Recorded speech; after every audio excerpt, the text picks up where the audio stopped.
अमित शाह कल महाराष्ट्र के अकोला भी पहुंचे और वहां पर रैली को संबोधित करते हुए अमित शाह ने कांग्रेस नेता पी चिदंबरम पर निशाना साधा और कहा कि सीएए को कभी भी रद्द होने नहीं देंगे। मोदी जी ने सीएए लाकर हिंदू, बौद्ध, सिख, जैन हमारे शरणार्थी भाइयों को नागरिकता देने का काम किया। ये चिदंबरम कहते हैं, कांग्रेस पार्टी कहती है कि हम सीएए रद्द कर देंगे। अरे चिदंबरम जी, जब तक भाजपा का एक छोटा बच्चा भी जिंदा है, हम सीएए को हाथ नहीं लगाने देंगे, हाथ नहीं। हिमाचल प्रदेश के मंडी से बीजेपी के टिकट पर चुनाव लड़ रही अभिनेत्री कंगना रनौत राजस्थान पहुंची और उन्होंने जोधपुर और पाले में बीजेपी उम्मीदवारों के समर्थन में रोड शो किया, वोट भी मांगे। कई जगहों पर समर्थकों ने उन पर फूलों की बारिश की और साथ ही साथ जय श्री राम के नारे भी लगाए। जब मुंबई में आपकी बहन के खिलाफ कांग्रेस की गुटबंदी ने मेरा चरित्र हरण किया, मेरा चीर हरण किया, मुझे गलत बातें बोली, तो मैंने एक क्षत्रिय ललकार दी और कुर्सियां पलट गई।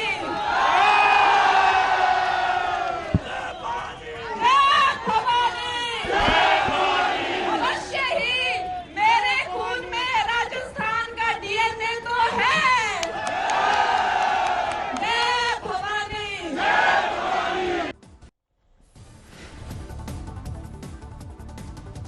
बिहार में जारी लोकसभा चुनाव की लड़ाई के बीच में मुख्यमंत्री नीतीश कुमार ने एक बार फिर से परिवारवाद को लेकर आरजेडी और कांग्रेस पर निशाना साधा। 26 अप्रैल को कटिहार में होने वाले मतदान से पहले वो चुनाव प्रचार कर रहे थे और उन्होंने लालू परिवार पर गंभीर आरोप लगाए। 2005 में हम लोगों को नवंबर में आने का मौका मिला और उसके पहले किनको मौका था?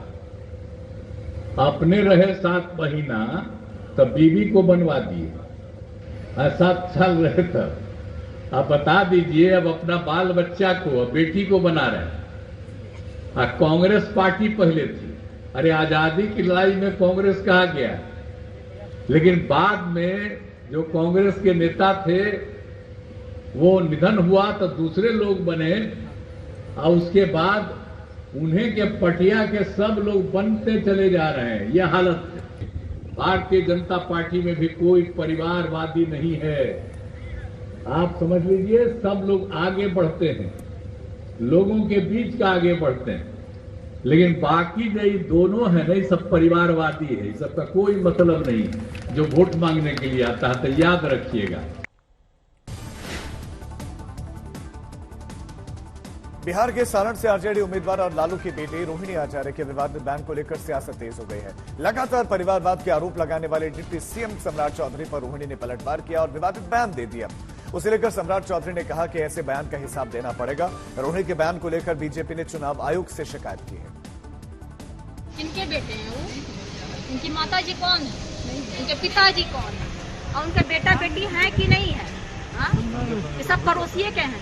और लालू प्रसाद जी के परिवार को चेतावनी देता हूं, मेरे बच्चे मेरे परिवार के खिलाफ बोलकर अब उनको हिसाब देना पड़ेगा और जनता जवाब देगी।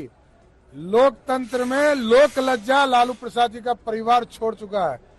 गिन गिन कर हिसाब करूंगा और इसका समय समय आने पर इसका जवाब भी दूंगा।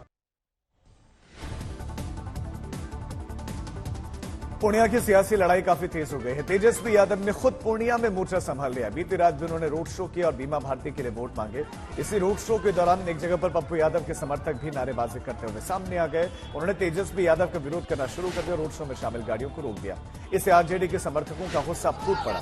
दोनों तरफ से तनातनी बढ़ गई, धक्का मुक्की की तक नौबत आ गई। इस मामूली विवाद के बीच में तेजस्वी ने कहा कि पूर्णिया में आरजेडी उम्मीदवार को कोई चुनौती नहीं है। हम लोग हर जगह से आश्वस्त है, कोई दिक्कत कहीं नहीं है। जो हार में लोग बौखला चुके हैं पूरी तरीके से और एक तरफा माहौल है। पूरा सीमांचल के इलाका हम लोग जीत रहे हैं। अब खबर पश्चिम बंगाल के मुख्यमंत्री ममता बनर्जी ने बीजेपी नेता शुभेंदु अधिकारी पर गंभीर आरोप लगाए हैं और उन्होंने कहा कि शुभेंदु अधिकारी मेरे भतीजे अभिषेक बनर्जी की हत्या की साजिश रच रहे हैं।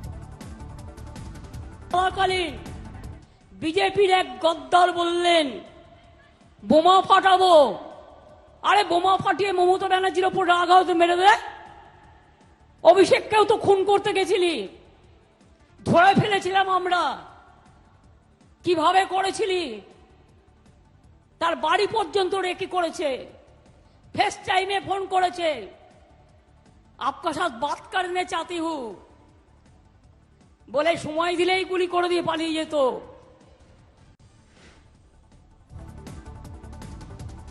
अगली खबर असम से, जहां एआईयूडीएफ नेता बदरुद्दीन अजमल जब हाइलाकांदी जिले में चुनाव प्रचार के लिए पहुंचे तो वहां पर उनका गुस्सा फूट पड़ा। स्टेज पर बोलने के लिए आगे बढ़े और माइक पकड़ा तो फिर पार्टी के नेता को डांटना शुरू कर दिया। दरअसल धूप तेज थी, इस वजह से वहां पर भीड़ भी नहीं थी, इसीलिए वो नाराज हो गए और लोगों के लिए इंतजाम क्यों नहीं किया गया। अजमल इतने नाराज हो गए कि उन्होंने डांट फटकार लगाते हुए स्टेज के सामने माइक भी फेंक दिया और फिर चल दिए।